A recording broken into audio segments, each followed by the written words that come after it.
And we are live. What's good, y'all? How you doing? It's your man DL Saint. Welcome. I really want to know podcast. Man, happy Tuesday, guys. Normally I go on at 6 p.m. Eastern Standard Time, but I got the show on Tuesday night, so I have to go early on Tuesdays. So it is what it is. Appreciate you rocking with me. I'm telling you now, we got some serious lag on my end. I don't know what's going on. I was just kind of hitting some buttons doing the producer stuff, and things just don't look quite right. And I'm just gonna push through it. I might just have to do some sort of system reboot here in a little bit, but I'm hoping I can get through this. We're gonna make this one pretty quick. Again, I gotta get out to the show. So we're gonna be talking about Dumb Money. I don't know if you guys saw this movie, but it's a great movie. Uh, we're gonna be talking about exactly what happened. I found a cool article. We're gonna skim through and just kind of talk about it. So yeah, let's get into it. And we are live. What's good, y'all? Welcome to the I Really Want to Know podcast, y'all.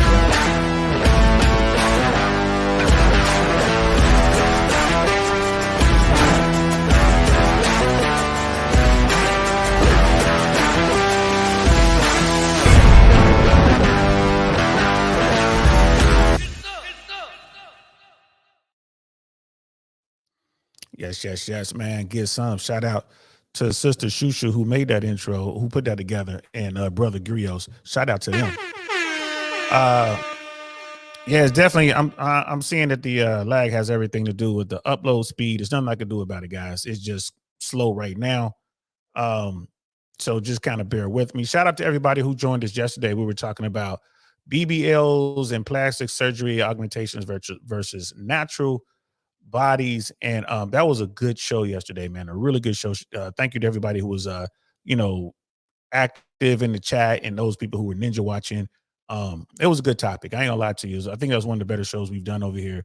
We had some legit questions, and I think we were able to get the statement out there now. And my statement is this, ladies: don't get BBLs. Just don't do it. Too dangerous. Don't do it. You know what I mean? And if you want more information on that, go back and watch yesterday's show, or even check out some of the shorts that are out there on YouTube. Put up quite a bit of YouTube shorts, and people are watching those. So we're here to talk about Dumb Money, man. So there's a movie on Netflix right now. It's called Dumb Money. Has some pretty cool stars, people you definitely recognize. Um, Critics seem to love it. The crowd, the fans seem to love it. And this movie covers the GameStop short squeeze and the Robin Hood. Uh, I'm trying to. What's the best way to put it? It the people who own Robin Hood basically sold out all of the regular folks who were doing this short squeeze, man. So it's a good money. It was Dumb Money was a good movie. It definitely opened your eyes to how things really work out there. And when the little people band together, think they're going to form Voltron, they're going to stop the 1%. Well, you got another thing coming. Got another thing coming. But it definitely changed Wall Street moving forward, I think. So here's an article I definitely want to get into. I have it right here. And let's check this article out. It's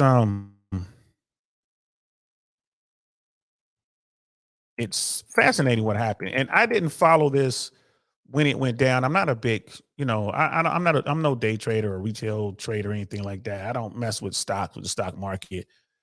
Um, it's just whatever money is put in there for the future. I'm like a buy and hold kind of guy. And I did it through my employer. I didn't do it myself.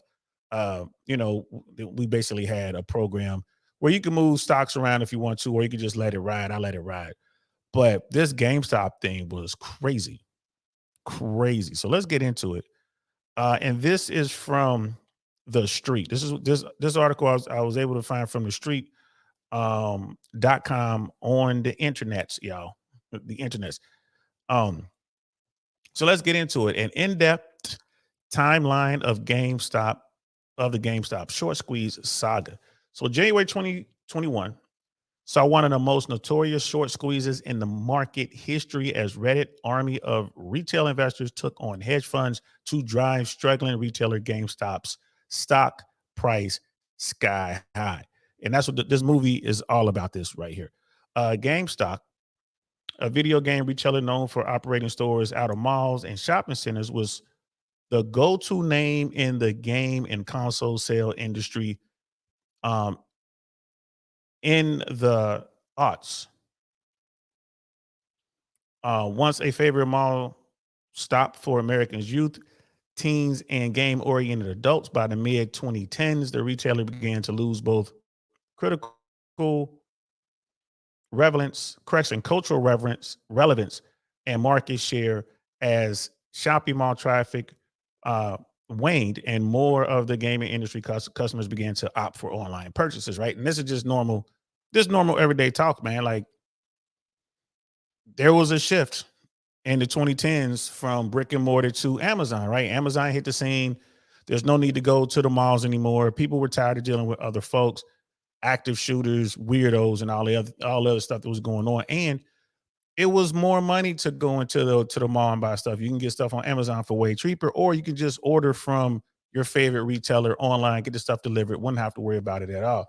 So that really hurt GameStop. That really hurt the arcade stuff that was in there. If there were arcade stuff, it hurt like the smaller businesses. It really hurt the mom and pops.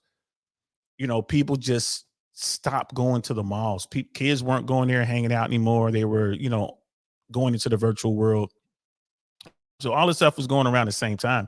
So the culture shift was happening, and the market share of the mall traffic was just going down. So, because the people who were into that world were just buying stuff online, they were getting better deals. It just made sense for them, right? So that's what was going on. By the end of the decade, GameStop's businesses was struggling, and it showed in the company's stock price. Hedge funds and other large institutional players in the market had already begun to bet on the rich retailer's demise, causing the stock price to dip below its per share book value for much of 2019, as short selling drove share value down. So a lot of people are like, so what's short selling, man? So let's look at that. Let's click on short selling and figure out what that is. What is short selling? The definition, explanation, and examples.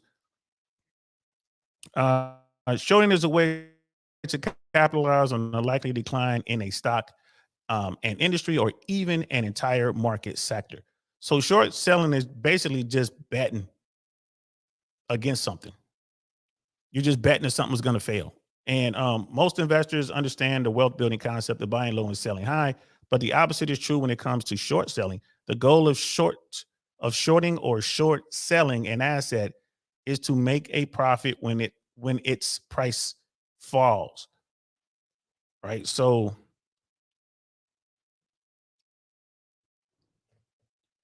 and I know, guys, I got the ad blockers coming. I got the ad. Trust me, I got the ad blockers coming. I didn't have time today to do anything with the computer. I've been running around all day. Um, Investors enter a short position by borrowing an asset such as shares of a stock, a bond, or other security from their broker, then selling these shares at market price. They then purchase the shares back at a lower price to return to their broker. The amount that the asset has declined in the meantime constitutes their profit. So I really don't even understand short selling. It's kind of weird how it works. Short selling can also transpire through options or derivatives trading. Here, an investor enters a short selling trade by placing its sell to open order. And when they are ready to buy back the shares, they close the position through a buy to cover order. The upside of options shorting is that they have the option to sell the asset at a later date based on a fixed price in their contracts. So this is just the way Wall Street gets down. Like, Wall Street figures out ways to make money out of thin air. And this is one of those things like, okay, I think this company is going to fail. I'm going to buy a bunch of this stock. And when the price does fall, I'm going to sell it and I'm going to be able to keep whatever profit I made. I still don't understand this, guys. I'm going to have to actually sit down and talk to someone who does this stuff. And then it goes into bearish strategies and all this other kind of stuff, man. So that was, a real quick discussion on short selling. Right. So, yeah, I still don't understand it. Just they put money into a stock that they believe is going to collapse, and they make money on the stock so long as the stock price drops. But if the stock price goes up, they could lose a ton of money. They being the hedge funds or the institutional people who are out there making this bet. And keep it one, just we're keeping it 100. It's a bet. They are betting that the stock price is going to go down. If the stock price goes up, they lose money. And in the case of the GameStop short position, a hedge fund lost a ton of money. In fact, the hedge fund went out of business. So, it's one of those things. It's one of those ways you can make some bread, but the money you're making could cost you money. Right. So, yeah. So GameStop was the company that the hedge funds believed that would be a good short position, and they went into it. They went into it hard, and there was one hedge fund in particular that did that. So, yeah. So by the end of this decade, GameStop businesses were struggling, and then we read this part already. Like the hedge funds jumped in there, the institutional players um, began to short the company. And because they were shorting the company, it drove the value of the stock down, which is what they wanted. So as long as the stocks went down, they made money. When the COVID-19 pandemic shut down much of the retail economy in the early 2020s, it seems GameStop fate was all but sealed. Over the next year, however, something unprecedented happened. A new generation of retail investors armed with pandemic stimulus money, unemployment checks, and lockdown free time put their resources to work in a collective attempt to take advantage of the company's low share price and high short interest. So you had people on Reddit who were, again, America shut down, people couldn't go to work, people were getting stimmy money, PPP money. They were getting unemployment checks, they were getting all this bread. They were sitting around in the house on computers, and one guy had a really good idea to turn the tables on Wall Street. It's like, hey man, I like this company, I like this stock, I'm going to invest into this stock, and if we all throw our money at this stock, the price is going to go up, and it's going to force Wall Street to take a L. And that was part and parcel what was going on. And the movie does a really good job of conveying what happened. Brother Tez is in the building. What's good, fam? Good to see you. So, yeah, the movie does a really good job of covering this. I'm sure there's a little bit of Hollywood magic in there, but it seems to be kind of close to what was going on. There were a lot of different people involved, and it became a David and Goliath story. And the thing that really made this happen was technology. The fact that people could sit down on their computer, on their Reddit forum or wherever, and the word began to spread, not just like in your city, in your state, but in the entire country and the world. You have people all over the world jumping on this thing. And the hedge funds got nervous. They got real nervous because the money was pouring into GameStop, and GameStop shares were going up like crazy, and the short position became a bad position. So by late January 2021, GameStop's price skyrocketed to a pre-market high of over $500 per share, and what was perhaps the most notorious short squeeze in stock market history, now memorialized in the 2023 film Dumb Money, starring Paul Dano and Seth Rogen. Below is a timeline of some of the key events that punctuated GameStop's journey from struggling retailer to trending meme stock to hedge fund toppling folk hero. Right. So which is pretty much what happened. And it just shows that little people could come together and make something happen. It has a note here. GameStop conducted a 4-to-1 stock split on January 2nd, 2022. The share prices mentioned below, bold and italicized, are not adjusted for this split. Okay. A timeline of GameStop short squeeze that inspired dumb money. June 1st, 2019, GameStop stock closed around $7.47 a share. So that's like real low, right? For an established companies, like imagine if you can go buy Disney for $7.47 a share right now. Like, yo, that's low. What's going on, Disney? Now, GameStop wasn't as big as Disney, of course, but it was a pretty big company. But the change in the culture and what was going on with the malls and their overhead and all the rest of it, the company was dying. The company was dying, and the hedge fund people were watching. And they were thinking, hey, man, here it is right here. Let's jump on here. Let's short this stock and let's make a killing before GameStop goes under. Mid 2019, Michael Burry's private investment firm, Scion Asset Management, purchased over 3% of GameStop's outstanding shares, believing the company to be undervalued by the market. So Michael Burry, you know that name from The Big Short. Michael Burry was one of the guys credited for seeing the housing bubble for what it was back in 2007, 2008. And he shorted the housing market. That's what he's known for, and made tons of money for his hedge fund. He shorted the housing market because he knew that the thing was messed up and people couldn't afford these loans and predatory lending and all the rest of it, right? So Michael Burry in 2019 bought 3% of GameStop's outstanding shares. July 31st, 2019, Bloomberg reported that GameStop's short interest stands at around 57,226,706 of 90,268,940, meaning that over 63% of the company's outstanding shares are currently sold out. No idea what that means, but important. But apparently that was important. Hey, Brother Grios is in the building, right? That's it. That's Michael Burry, the Big Short guy. Yep, that's him. That is him. He shorted the housing market back in the day and made a bundle of money. August 16, 2019, Michael Burry personally addressed GameStop's board of directors in a letter stating that his firm owns 2,750,000 shares, or about 3.05% of GameStop. Burry expressed concerns regarding capital management and urges the company's leadership to continue to use his cash to complete large stocks buybacks in order to increase the company's earnings per share. So Michael Burry jumps in there and he's talking to the owners, the board of directors and them people. He's like, hey, man, what y'all need to do?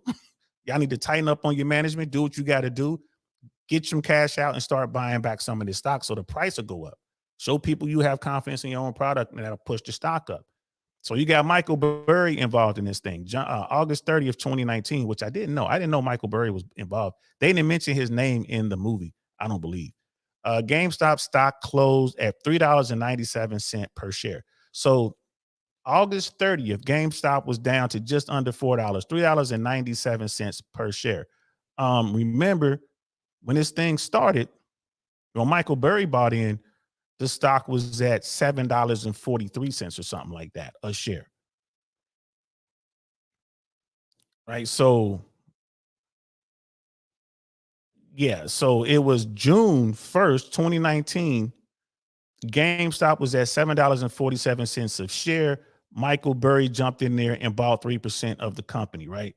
At $7.47 a share.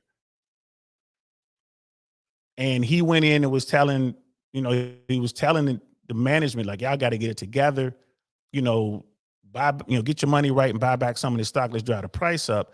By August 30th of 2019, GameStop stock closed at $3.97 per share. So Michael Burry was losing money. Remember, he wasn't shorting GameStop. He believed in GameStop and he was investing in the company.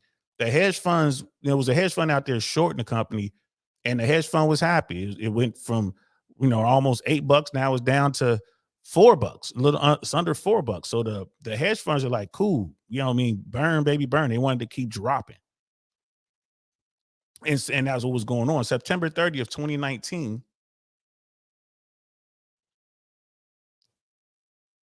By the end of 2019's third fiscal quarter, the company had repurchased and retired about 34% of its outstanding shares. So the company starts buying back shares by the end of September, and the stock price went up. December 31st, 2019, GameStop stock closed at $6.08 a share.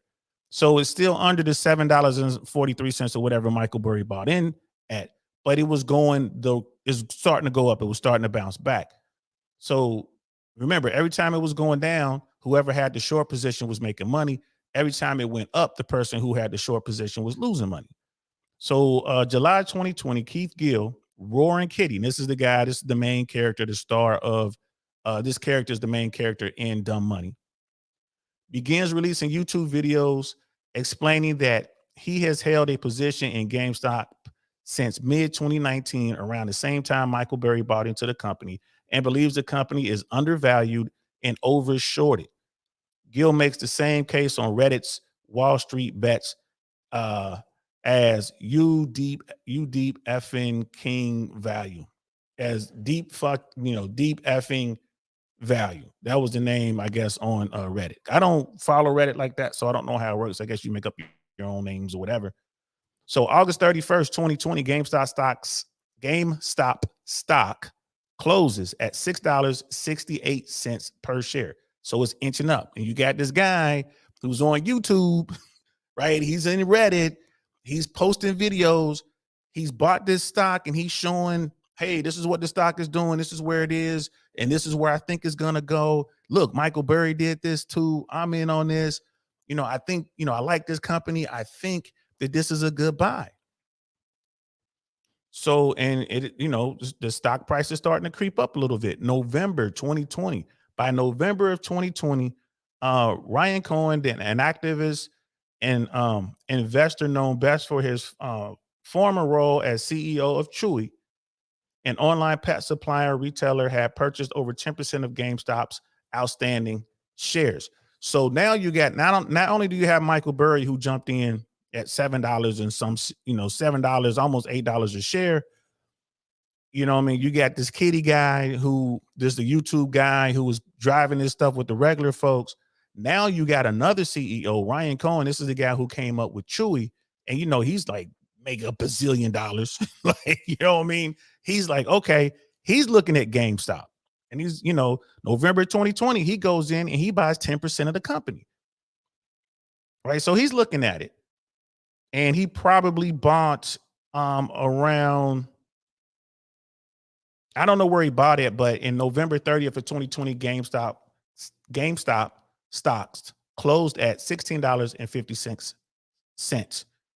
So it went from $6.68 per share up to $16.56 per share. Like a $10 bump per share. Now, again, if, for someone like Michael Burry, and then you got the kitty guy, whatever his name is, and then now you got this CEO guy, this activist CEO, billionaire dude, who's going in here also buying into, right, Ryan Cohen. So you got two real money guys, and then you got the little man who's in there as well. Now, your little man is online doing this. He's like got his camera set up in his house, and it's COVID, and he's got his kids stuff around like he's just a regular dude trying to figure it out. And then it turns out later that he has he's in the financial world. That comes out later.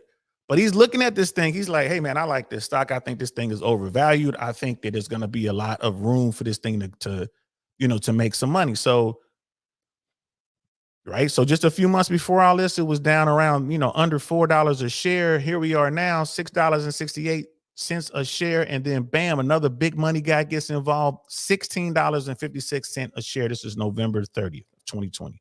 December 8th of 2020, GameStop hosts its Q3 earnings call. The company misses Wall Street revenue estimates due in part to pandemic-related store closures and reports an adjusted net loss of 53 cents per share, causing shares to slide sharply downward in after-hours trading. So we've heard this kind of talk before. If you listen to CNBC or anybody talking about Wall Street stuff, they do their earnings call. Hey, man, COVID messed us up. We're trying to deal with it. So we missed our numbers by 53 cents a share. And then people who are investing like, oh, nope, they're not going to make it. Because that's Wall Street, right? Up and down, up and down, up and down. Like, nope, we don't think this is going to make it. So their stocks start to slip. The Wall Street money is like the smart money. It's like, let's not mess with it. Mind you, Michael Burry is still in, and this guy, Ryan Cohen, is still in. Right? So they're like, okay, we're still in on this thing. Like, we don't care. Roaring Kitty is telling people, I still think that this is a good buy. You got this Roaring Kitty. This guy's doing his YouTube stuff. He's wearing a red bandana. He got kitty cat pictures all over the place. He's like, I still think this is a good buy. Right? So the company lost 53 cents per share. Smart money starts bailing. Fourth quarter, 2020. At some point during quarter four, 2020, Michael Burry's asset management company, which is Scion, exited its massive position in GameStop. So it was quarter four, 2020.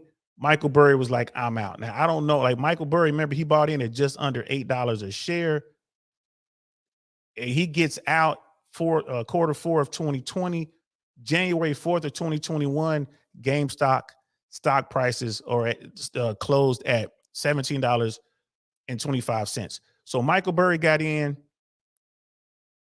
around $7 and some change. So he made $10 a share on each share that he had. And dude, it was crazy. And he jumped in. So that was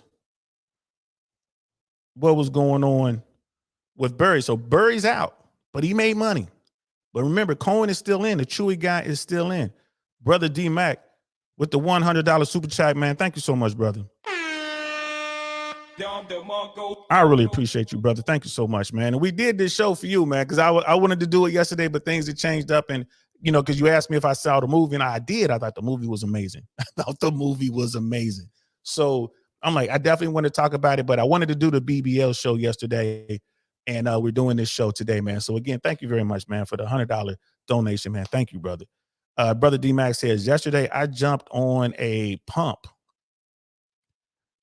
It increased by 50%. I dumped it and did well. Sweet. Good for you, brother. It was a few hundred people in the group. It's incredible to think that Black people have over $1 trillion of buying power. If we use it wisely, we can demonstrate our real power. That is a fact, brother. That is a fact. We have so much power. We have so much power as a community, and we fail to use it. We are the sleeping giants in the American economy. We really are. Don't nobody spend like Black people spend, man. So I'm glad you hit that. I'm glad you hit that lick, bro. 50%. I'm glad you hit that lick, bro. You know what I'm saying? Man, this thing that went on with the dumb money can happen with Black folks. If Black folks were to centralize somehow, sit down and just talk, this is what we're going to do, this thing could happen. Be it, stocks, bonds, crypto, real estate. Especially right now, man, with what's going on in the commercial real estate sector, bro, there's some deals out there. I got my eyes on some stuff, man. There are some deals out there. There might be some places in the Midwest, and this is not any kind of financial advice, people. I don't give financial advice. I'm not that guy, right? I don't give financial advice. All I'm saying is, I believe within the next year, within the next 6 to 12 months, there are going to be opportunities in America, and in small town America, Midwest, and flyover country. You might be able to buy yourself a strip mall for the price of a house, for way less than a house. You might be able to buy yourself a strip mall that has a barbershop, a hair salon, a convenience store, like a pizza parlor, one of those strip malls that have maybe 8 or 10, privately owned businesses, mom and pops. You might be able to buy one of those for pennies on a dollar because of what's going on with the regional banks and what's going on with the commercial real estate sector. And that's something that I'm watching. I don't, again, I don't give financial advice. I don't know how. I'm not the dude. You know what I mean? But I understand what's going on with the regional banks. I understand what's going on in America right now. These banks are sitting on these properties that the owners walked away from. The big money, the smart money just walked away from. Okay, I'm going to walk away from. I can't afford to keep that loan. So There's stuff out there, man. Brother Pitney's in the building. What's good, fam? You know what I mean, D-Mac, because it goes on every day. It does, man. Brother D-Mac is like, white folks do this all day, every day. They do. White folks, Asian folks, you know what I mean? Armenian folks, you know what I mean? Latino folks. It's the money. When I look at it, there's definitely a divide between money. It's the haves and have-nots, the have-yachts and the have-nots. Shout out to Andrew Tate. It's the money out there, guys. We could do it. We can do it. Like, Brother D-Mac, man, we need to talk offline, man. Like, we could do it. We might be able to figure out something, you know, people. But the problem is black folks, man, especially those of us that don't have much. I mean, bro, they fight over pennies, man. They fight over the crumbs. Look at what happened with that food truck lady down there in Texas. Had a social media influencer came in there and tried to help turn her business around for her. They had another social media influencer who was helping out as well. And the big influencer gave the woman a ton of money. And it's like, okay, I'm giving you all this money, but you know, here's an extra $2,000 as a tip for the guy who's over there cutting hair and for the woman over there doing braids. Can you just give each of these people $1,000 each as a tip from me? I'm giving you $2,000 plus another $800 or $900 of money to you know, of food, and I'm gonna buy this food for people. You just get the food away. I just need you to do that. I'm gonna do it through point of sales because that's the only way we could do it right now. I just need you to do that. And the woman who owned the food truck tried to keep all the money. You can go to Pink Book Lessons for all that, man. It's all over the internet, man. This woman just destroyed her business over pennies. Over pennies. So that's why I think it's hard for us to do it. But there's enough people out here. There's enough successful black folk out here that we can sit down and have the discussion. I know down here in Tampa, we're working real hard to put together some networking events and kind of bring folks together to kind of brainstorm and fellowship and figure out, you know, how can we make some smart investments? How can we make some, you know, make a change? So I'm with you, brother. And thank you again, man. White folks do it every day. Brother Pitney, you know, I mean, this is at D-Mac. He like, glad you made it out well, but with the pump and dumps, for every one winner, there are at least 10 losers. In my humble opinion, pump and dumps are not a long-term strategy, but I'm wishing you continued success. That's fact. That's a fact. It's like your job is not to be a loser. It's gambling. Let's keep it 100, man. It's gambling. It's gambling. But you know, this is what people do. Like, you only gamble what you can afford to lose. And a lot of us don't have a lot to gamble because we don't have a lot. You know what I mean? And it's your job not to be a loser. Facts. I watch people gamble away, you know, 50, 60, 70, $100,000 in Vegas, man, at the crap table. It ain't nothing. Blackjack, it ain't nothing. You know what I mean? To them, because they got it. But you know, when people are trying to chase it, like a lot of people tried to chase it in this short squeeze, and they lost everything, man. Trying to chase it, man. Brother Pitney, you need to have George Gammon from Rebel Capitalist on, man. Man, listen, from your mouth to God's ears, bro. I would George Gammon is going to be in Orlando later on this year. I'm going to make it my business to be there. He's doing a conference in Orlando. And what I'm trying to do is I'm going to try to get a hold of George Gammon and see if I can't set up some sort of, you know, me, I'm going to do something entertainment related. Maybe I could set up a comedy show or whatever, add some value to his existing platform, you know, kind of bring a different form of entertainment. But I'm definitely going to be in Orlando no matter what. I'm going to go meet George Gammon. Real cool guy. He'll be able to tell you a lot about what's going on with New York's community bank. That's the next SVB. Yeah, they're on the verge of collapsing right now. It looks like the Fed ain't trying to do nothing to help them, and neither is Treasury. So they're gonna go under. And they bought a lot of that SVB stuff, man, like Silicon Valley and some other banks that collapsed. It's not over, man. People don't understand that. And Jerome Powell was on 60 Minutes the other day saying, "Oh, everything's fine." It's not fine. Like, it's not fine. These you know what I mean? Like, these smaller banks, these, you know, too big to fail banks are fine. You know what I mean? But, you know, these regional banks are collapsing. And this is scary. This is scary. You know what I mean? This is definitely scary. And yeah, but there are ways to do it. There are ways to get out here and figure it out. These are risks, you know, like this thing here. Michael Burry jumped in just under $8 a share. It bounced around a little bit. When Michael Burry got out, of GameStop, it was at $17.25 a share. Right? Think about that, man. He made over $10 per share and he bought 30% of the company. Think about that, man. That's big money. He made money. But then you got this Cohen guy who jumps in and he jumps in and he's not worried about it. Right? And you still got the Redditors out there doing their thing. So January 11th, 2021, Ray Cohen, the activist investor who owns over 10% of GameStop, joins the community board of directors along with Alan Natal and Jim Grube. I don't know who that is. Two e-commerce specialists who also used to work for Chewy. So this Ray Cohen guys is bringing his people in, putting them on the board like, hey, we're going to show y'all how to be profitable. And that's a picture of Ray Cohen. That's the Chewy guy. January 13th, 2021, GameStop jumps to an intraday high of $38.65. So it goes from a little over $17 a share. Now it's over $38 a share. Remember, Michael Burry's gone. He had 30%. He sold his stake. And now 10% is owned by Ray Cohen. And they're coming in here and they're trying to make a difference. Remember, the hedge funds are shorting this company. So every time its stock goes up, the hedge funds are hemorrhaging money. They got to pay more money that the bet's going bad and they got to cover it. They got to cover that bet, right? January 19th, 2021, Cintron Research, a prominent GameStop short seller, tweets that GameStop's retailer investors are suckers at this poker game and that the stock will fall back to $20 fast. So now you're starting to see the game take shape. You got the hedge fund guys are out there and it's like, well, this dumb money is coming in here. We're the smart money and the dumb money doesn't know what they're doing. And then you get the rebels, the 1%ers like Michael Burry and then this Cohen guy, Ray Cohen.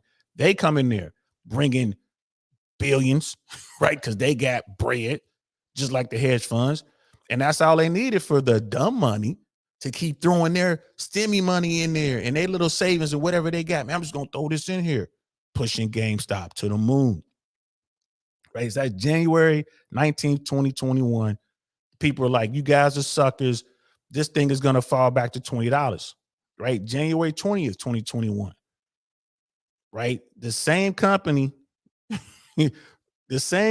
cancels its planned report on short interest in GameStop amid supposed harassment from GameStop bulls. So Citron Research is like, man, they're pulling out because they're saying they're getting bullied by the dumb money, right? So the day before that, they were talking about how the dumb money was suckers, and then now they're pulling out, right? January 22nd, GameStop short interest stands at around 140%, meaning 40% more shares have been sold short than actually existing on the open market. This occurred because shorted shares were relent and shorted again. Shares grew up over 50% at close, and it closed at $65.01. So January 19th, man, this thing is going to fall down to $20 a share. You guys are stupid. January 20th, that company pulls out of the game. January 22nd, the stock goes up to $65. Like, to the moon. You know what I mean? That's funny. D-Mac, like, unfortunately, I hate to say it, but that's how I do well. I count on dumb money to invest. Hey, man, if it's working, it's working, bro. If it's working, it's working. Like, it is what it is. It's all gambling at this point. Who has the hedge? Who has the edge? Who is the person with the deepest pockets?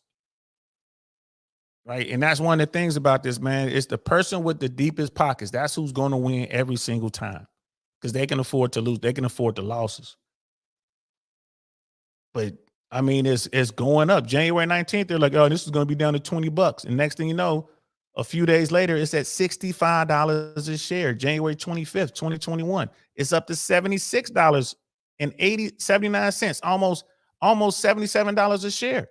Citadel Investments, $2.75 billion in hedge funds, Melvin Capital, which is heavily short on GameStop. More than 175 million GameStop shares are traded at the stock close, right? So this is Melvin Capital is who was shorting GameStop. This is the guy who was trying to make the money. This is the guy who's like, hey, this is the good short. We're gonna do this and we're gonna make some quick bread. This is the guy who was losing everything.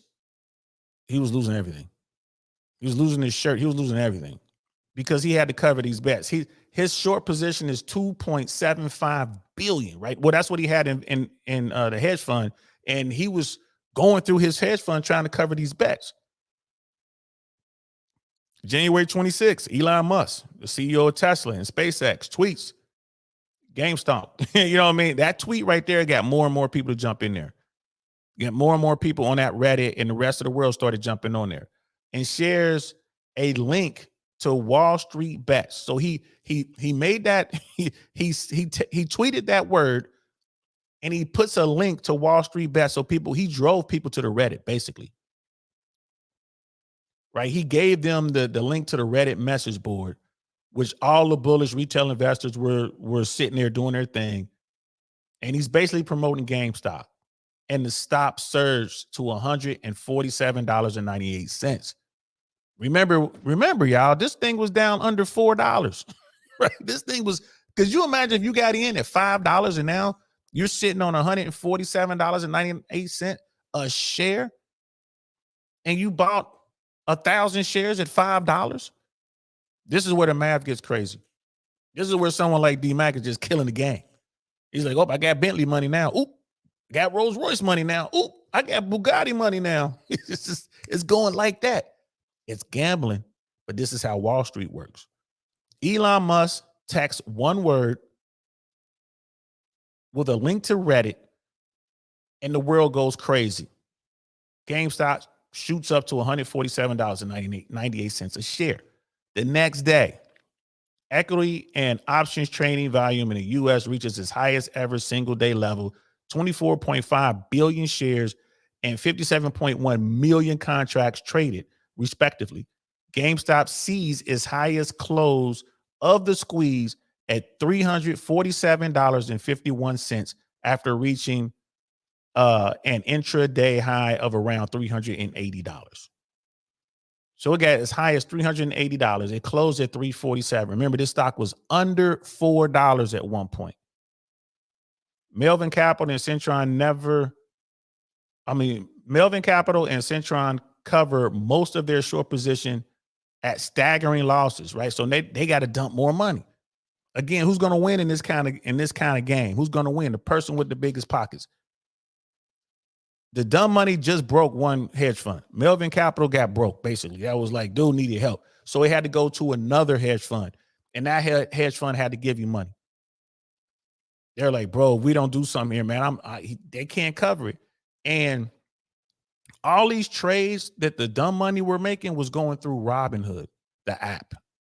All the trades were going through Robinhood. Remember that, because that plays a role in all this. January 28, 2021, GameStop reaches a pre-market high of over $500 a share. Robinhood, a fee-free trading app popular among GameStop army of retail investors, along with several other popular brokerages, halts buying of GameStop stock, but continues to allow sale orders, angering investors and prompting suspicions of market manipulation. Because that's exactly what happened. All the dumb money, they're gonna need some help, man. They don't have brokerage firms. They can't handle the fees. All they're doing is dumping their money in. They're dumping the money in on Robinhood. Robinhood was making money on every single trade. Every time Robinhood don't care how much you make or how much you lose. They only care about how many trades you do. So every time you make a trade, Robinhood is making money. And so Robinhood was in business with Citron, and Citron is shorting GameStop. So now we get into, all right, what kind of fuckery is this? Now we're getting into that. Now we're starting to get into that world. What's going on? Because the Robinhood people were happy, man. They're getting trades. The volume is where they were making that money. So when we go back up to that, right, it said that the U.S. market reaches its highest ever single day level, $24.5 billion shares, correction, 24.5 billion shares and 57.1 million contracts traded respectively. 57.1 million trades, contracts going back and forth. That's where Robinhood's making their money. Robinhood doesn't care what GameStop does or doesn't do. Robinhood doesn't care. They're making their money off the trades. Robinhood is partnered up with a company that is shorting GameStop. We got Don 007 in the building. What's good, fam? It's like the bad part was when they turned the game off because they were losing. You know what? It'd have been, if they had turned the game off completely and just froze everything in place, that'd have been one thing. You can't buy, you can't sell. Now, what they did was they shut off your ability to buy more shares. The only thing you could do is sell your shares. What is that going to do? That is going to force people to cash in. And that's gonna force the share price to go, instead of going to the moon, it's gonna go through the floor. Can't beat the people that own the game. Can't beat the people who got the biggest and deepest pockets. They broke one hedge fund. They had another hedge fund in there that was about to break that hedge fund. And that hedge funds were like, nah, man, let's shut off their money. Collectively, yeah, y'all got more money, but we about to shut y'all money off. And the dumb money, what were they doing? They were getting money wherever they can get it, man. They were borrowing money. They were, refinancing their homes and taking that money. They were taking money out of their 401ks. They were anywhere they can get money. They were getting it and dumping it in there. And they were, again, they went from under $4 a share to, at its peak, $500 a share. Yeah, the 1%, the smart money, like, yeah, man, we got to shut this down. And D-Mac was like, yeah, that pissed me the hell off when they did that. Because man, how you going to beat somebody at their game when they control the rules, they own the game? You want to talk about the Matrix, the 1%, they're the ones who run the Matrix. They're the programs. You know what I mean? They're not the agents. They are the programs. The 1% run the entire thing. Them boys get on the phone. It's like, hey, man, Citron's on the phone with Robinhood. Hey, man, y'all got to do something about this. Robinhood's on the phone with the feds. The feds are like, well, you got to have this much money in your accounts to cover all these bets, basically. And that's where Robinhood decided to shut it off, because like, either we got to come up with another, 10, 12 billion, whatever the number was. It was like a big number. We got to come up with this big number and put it in the bank tomorrow. And they didn't have it. Like, we got to put this money in the bank tomorrow, or the feds are going to come get us. We're breaking the law. We don't have that money. The hedge funds are taking a pound and they're not going to give us the money.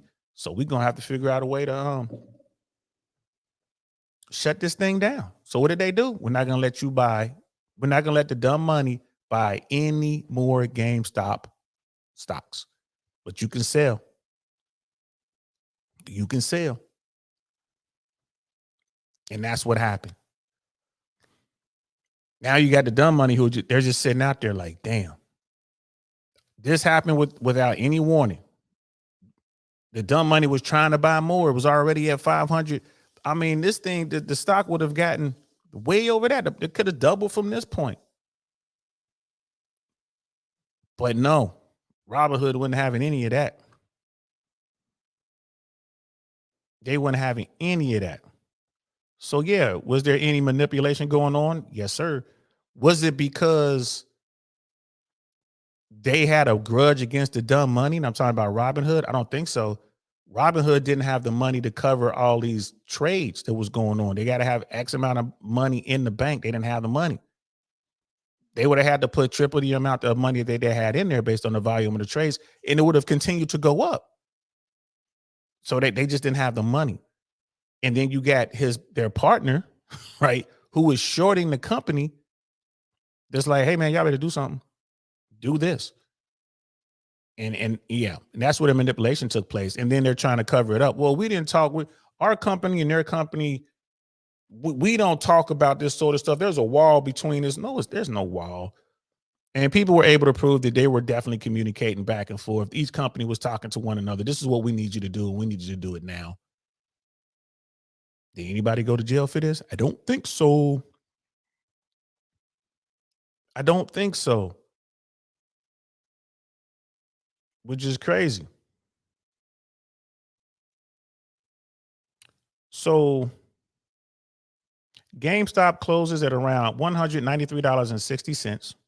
And that's on January 28th. That's the day that people couldn't buy, they can only sell. That day, it went from a pre-market high of over $500 a share down to $193.60. The U.S. Financial Services and State and Senate banking committees plan a hearing for February 18th to discuss the GameStop phenomenon. February 2nd, 2021, Janet Yellen, as the Treasury Secretary, she still is, request a meeting of regulators to discuss the volatility created by the recent wave of retail trading. GameStop closes at $90. So February 18th is when they wanted to have the meeting. January 28th, GameStop closed at $193.60. By February 2nd, GameStop closed at $90. Remember, this thing was at $500 a share this high. February 4th, 2021, Robinhood lifts remaining trading restrictions on GameStop and related stocks. GameStop closes at $53.50. Now the government's involved. Well, there's something going on. We're going to have a meeting. We're going to have hearings via Zoom. We're going to get to the bottom of this, America. They knew what time it was. These hedge funds and Robinhood guys, these billionaires sitting at the top, man, they can pick up the phone and get whoever they need to get on the phone. The president, they can get the Treasury Secretary Janet Yellen on the phone. You know what I mean? They could get the head of the Fed on the phone. They can get anybody on the phone that they want. It was all smoke and mirrors, dog and pony from this point on. The mission was to kill the frenzy behind pumping up GameStop stock. And they did. They got it all the way down to $50.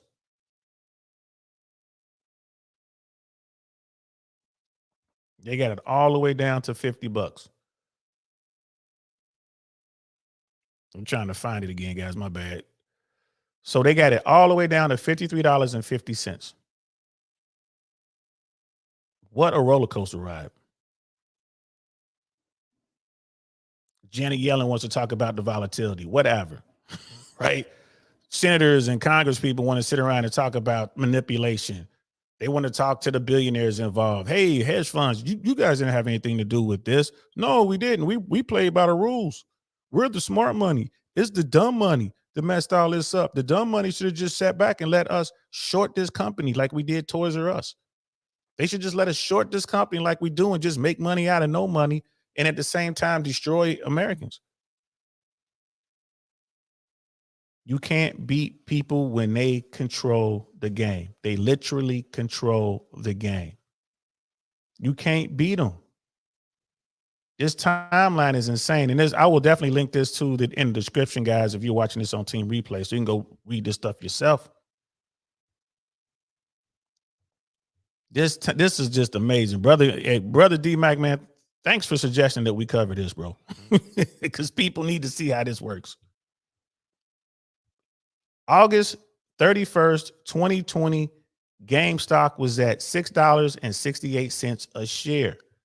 Think about that, man. Going all the way back to 2019, August 30th, 2019, GameStop was $3.97 per share. Michael Burry bought in around that. I believe he bought in around that.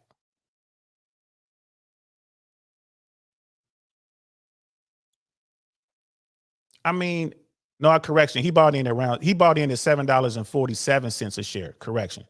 That was June 1st of 2019. June 1st, 2019, GameStop was at $7.47 per share. Right? Michael Burry gets involved. It goes down to $3.97. Then December 31st, it bumps up to $6.08 a share. Right? It's like, okay, that's kind of crazy. Right? August 31st, $6.68 a share. November 2020, people are saying, another big money guy comes in and buys 10% in the company.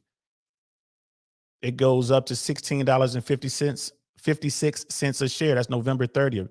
December 8th, 2020, the company reports losses, 53 cents a share. So it goes down a little bit. Michael Burry jumps out. More people are like, man, we don't mess with that share. January 4th, 2021, $17.25 a share. Remember where this thing started at, right? Under $4. January 11th, Big Boy comes in with his people. He brings in the dream team. January 11th of 2021, he goes in there and he sits on the board. Right? January 13th, 2021, it goes up to $38.65 a share. Smart Money is saying, you guys are stupid. You suckers at this poker game. It's going to go down to $20. And then the Smart Money runs out of it. They get out of it. They run away. They shut their mouth. They said, oh, the dumb money bullied us. We're out of here. $65.01 a share. January 22, 2021. January 25th, 2021, $76.79 a share. January 26th, Elon Musk said something about this whole thing and told people to go to Reddit. $147.98 a share. It went from $76.79 to $147.98. January 27th, it jumped all the way up to $300 a share during the day, but it closed at $347.51, all the way up to $380, but it closed at $347.51. January 28th, Robinhood gets the call. Hey, man, we got to stop this. The hedge fund, the feds, everybody's on Robinhood. We got to stop this, bro. We got to stop this.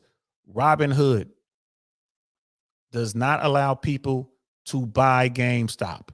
That's January 28th, 2021.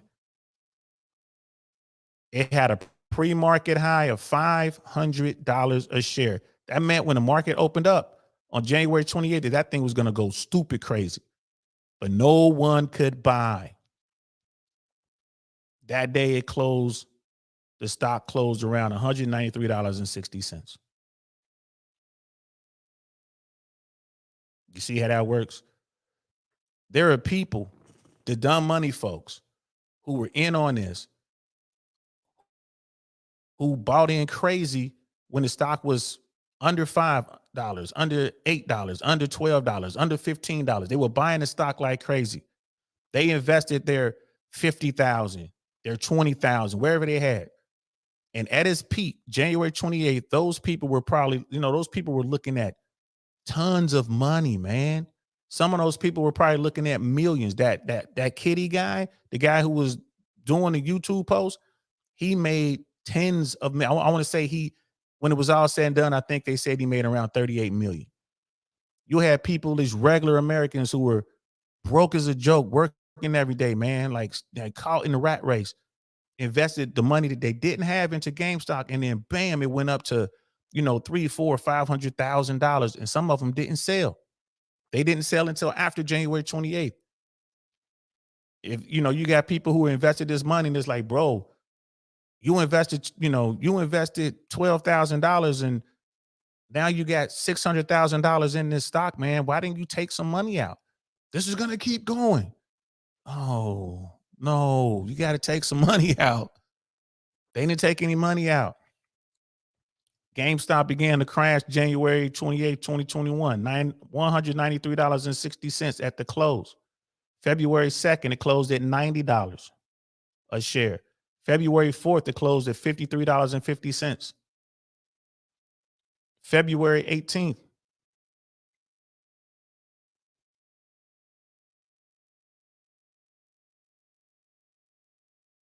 February 19th,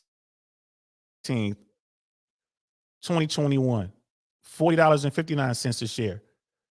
March 12th, 2021, it reaches a post-squeeze high of $264.52. So there were some people who still were able to make a little bit of money, but it got all the way down to $40.59. And that has to just drive you crazy. You're looking at your account and it's like, man, I bought in at $5. Now it's worth $40.59. They still made money if they got out. Some of them just held. A lot of people lost. When Robinhood shut that down, a lot of people lost.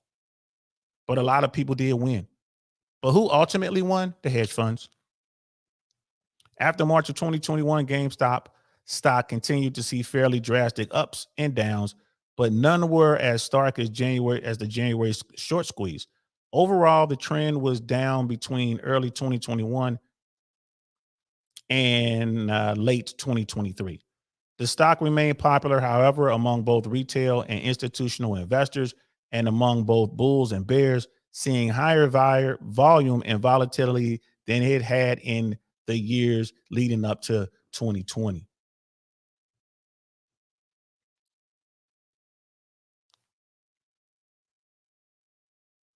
Whether the company's directors shakeup and strategic shift towards digital sales will spell long-term success for the video game retailer remains to be seen.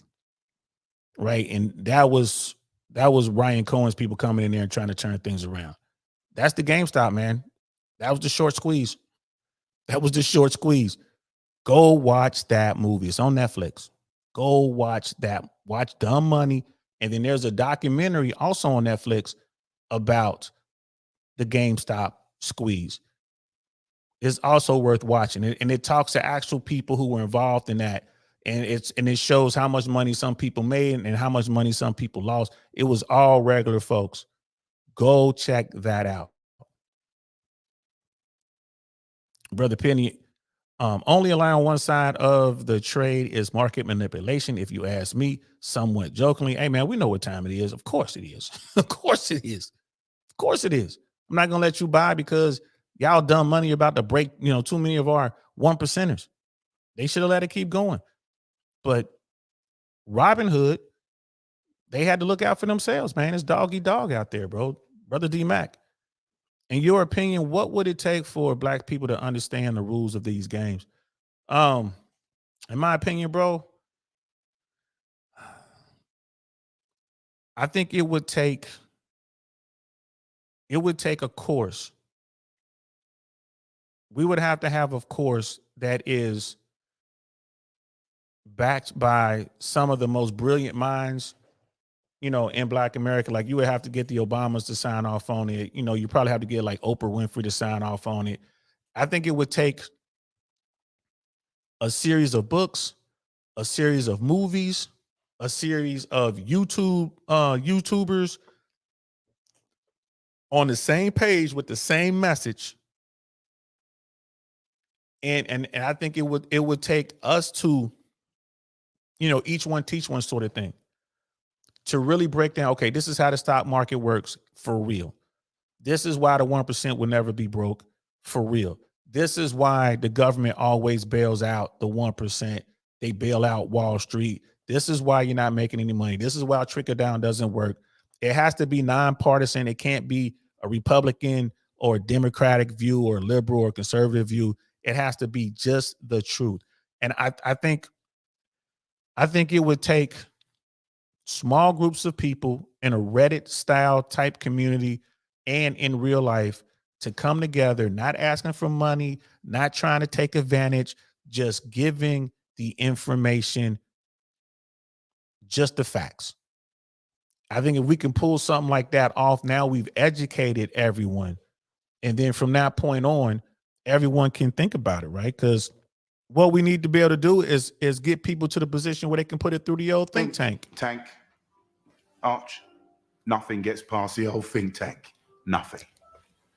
The problem with America is Americans are unable to critically think. And I believe, I don't know if that's an answer, brother. I don't know if that's an acceptable answer. But in my opinion, it would take something like that. We have to first educate people on how it really works, not how they think it should work or how it should have worked in the past or whatever. This is how it works today. This is how money really works in America today. This is why criminals are wealthy. today. This is why the 1%, you look at someone like Donald Trump. I ain't picking on Donald Trump, but look how hard it is to get that dude to stop doing what he's doing. They can't touch him. He ain't the only one. Right. So I think it would take that grassroots effort to educate people. And then the next step would be, I would say, using social media and using YouTube to push that message, that same message.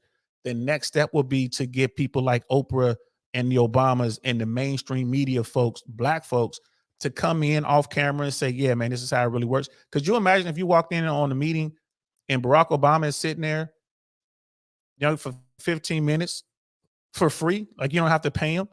And he could come in there and tell you, hey, man, this is what really happened with the housing market crunch. This is what really happened with GameStop. This is how it really works. Forget about a fix, but this is how it really works. And, when we educate folks and say, hey, man, when you start working as a teenager, you should be setting up your own 401k. And then also put out there that, hey, man, that 401k could land in the wrong hedge fund, and that hedge fund person could lose all your money and they walk away with a golden parachute. So it's still a gamble. But I think if we started small and worked our way up until you get to a point where you have respected, beloved,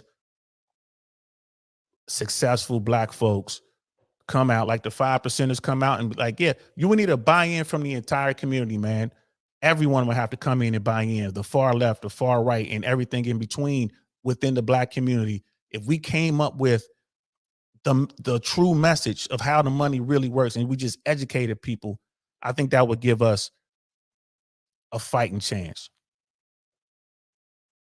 I think that would give us a fighting chance. And when people understand, like, damn, bro, well, we got to play this game, but the game is rigged. It's like, yeah, it's rigged, but it's kind of like what you said, bro, D-Mac. My job is not to lose. I know the game is rigged, but let me get in here. Let me get in here and get this quick side bet real quick. I got this money. Okay, I see something else. Let me go over here and hit this quick side bet real quick. Okay, I got that money. And build yourself up. But the problem, I think, is, and I'm being long-winded here, I'm sorry, but the problem with that is people are going to want money along the way. People are not going to do it for free. Right? Even here, people going to think like, oh, D-Mac sent him $100 super chat. That's why DL was talking to him. You know what I mean? D-Mac had to pay for it. It's always going to be people saying stuff like that, man. I didn't know D-Mac was going to bless me with a $100 donation. I didn't know that. But guess what? YouTube is taking some of that money. You feel me? YouTube takes up around 30%, 35%. YouTube taking that money. Uncle Sam going to get some of that money. So when y'all sitting there looking at it like, oh, it's people get lost in the small money. They get lost bickering and fighting down here at the bottom, and they don't get to see what's really going on at the top. Andrew Tate talked about that. We got the whites hating the blacks hating the whites, the Mexicans hating the Puerto Ricans hating the Colombians.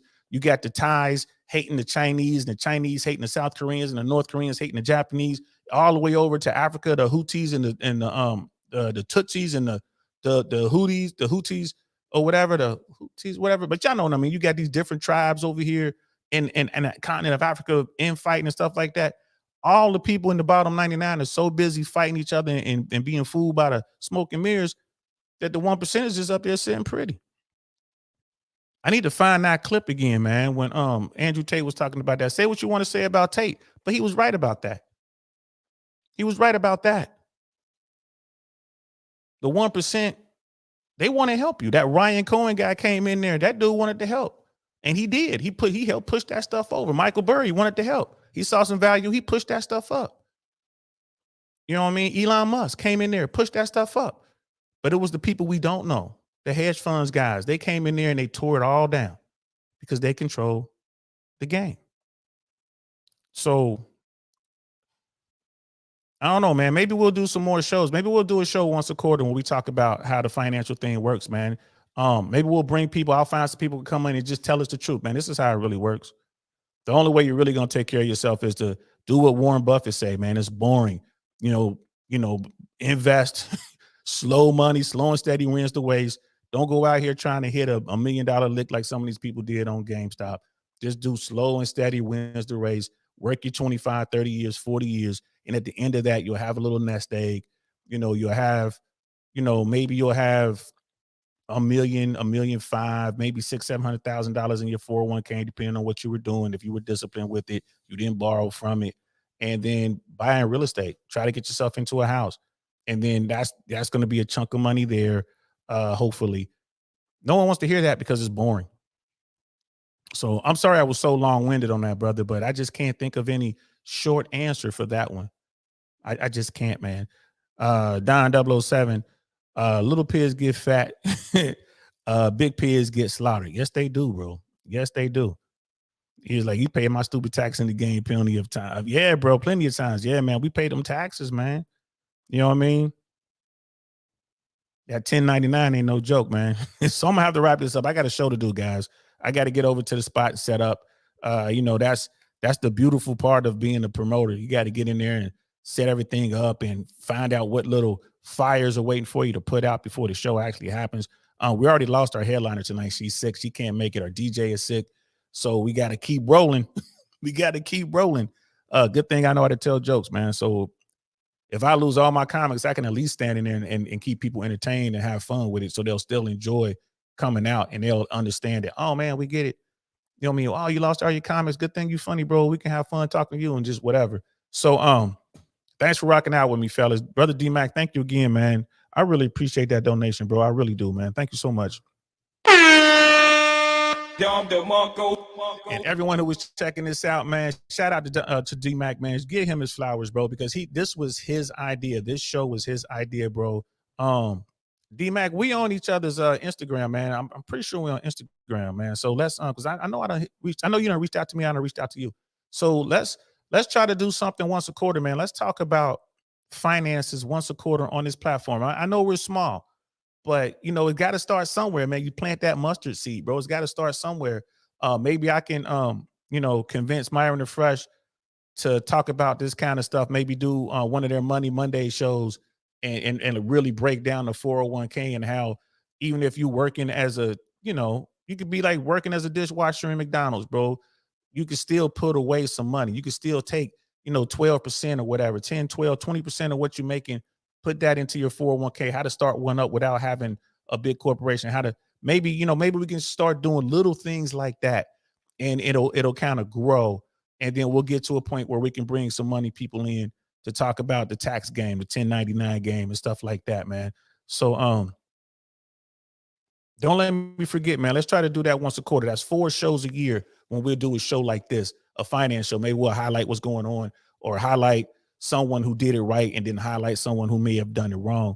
Don't let me forget, brother D-Mac. Like, I made my family start a family portfolio. I wouldn't take no for an answer. That's it right there, bro. Tell me how you did that. And, we could talk about starting that portfolio, man. Now, I mean, we can share that information with everyone else, and for those who would listen, hey, it's not as hard as you think.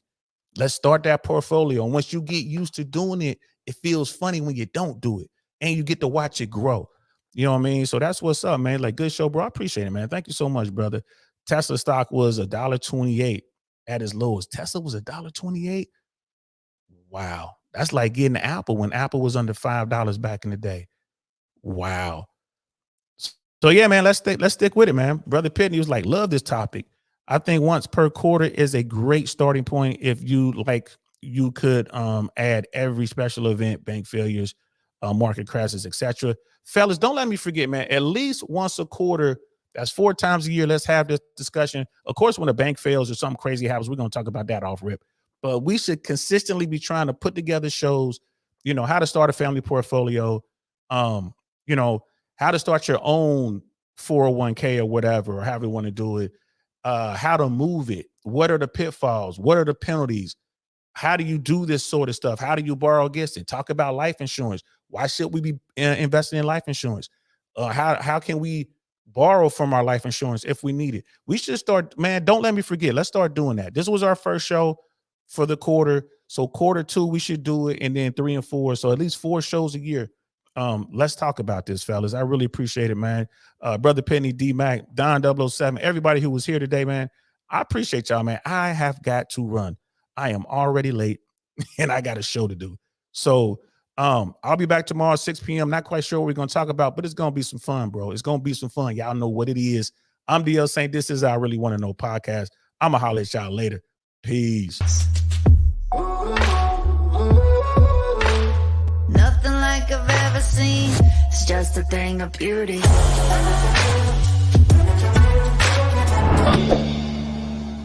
Darn, that's the end.